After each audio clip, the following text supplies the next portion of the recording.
Hi అండి. ఈరోజు బెండకాయ కారపులుసు చేసుకుందామండి. దానికి 1/4 కేజీ బెండకాయలు తీసుకున్నాను, ఒక పెద్ద ఆనియను, ఒక పెద్ద టమోటా తీసుకున్నానండి, నిమ్మకాయ సైజ్ అంత చింతపండు నానబెట్టుకున్నాను. తర్వాత బండ్లో పెట్టుకొని 3 టేబుల్ స్పూన్ ఆఫ్ ఆయిల్ వేసానండి. తర్వాత ఆయిల్లో వడిం వేసుకున్నానండి. వడిం గురించి నేను లాస్ట్ వీడియోలోనే చెప్పానండి. మేము ప్రతి పోపుకి వడిమే వేసుకుంటాం అనేసి.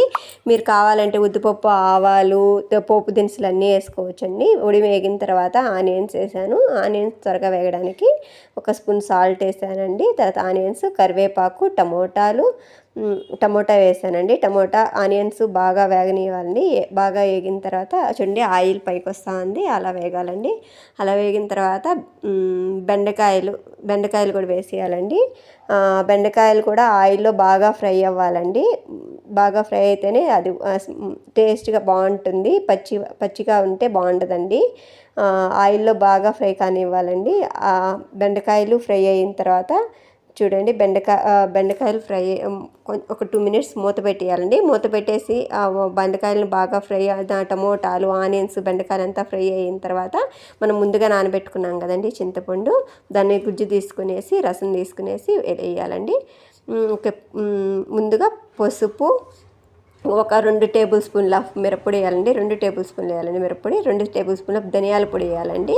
ఈ మసాలాలన్నీ ఆయిల్లో ఇంక 2 మినిట్స్ అలా ఉంచేసి ఫ్రై చేయాలండి. ఫ్రై చేసిన తర్వాత చింతపండు మనం ముందుగా గుజ్జు చేసుకున్నాం కదండి, ఈ చింతపండు రసాన్ని పోయాలండి.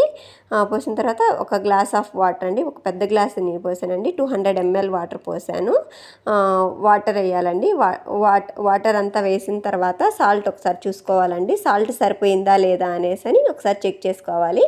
వాటర్ సరిపోయిన తర్వాత నాకు ఈ బెండకాయలు ఇవంతా కర్రీ అంతా ఒక గ్రేవీ లాగా రావడానికి నాకైతే ఒక 10 మినిట్స్ పట్టిందండి.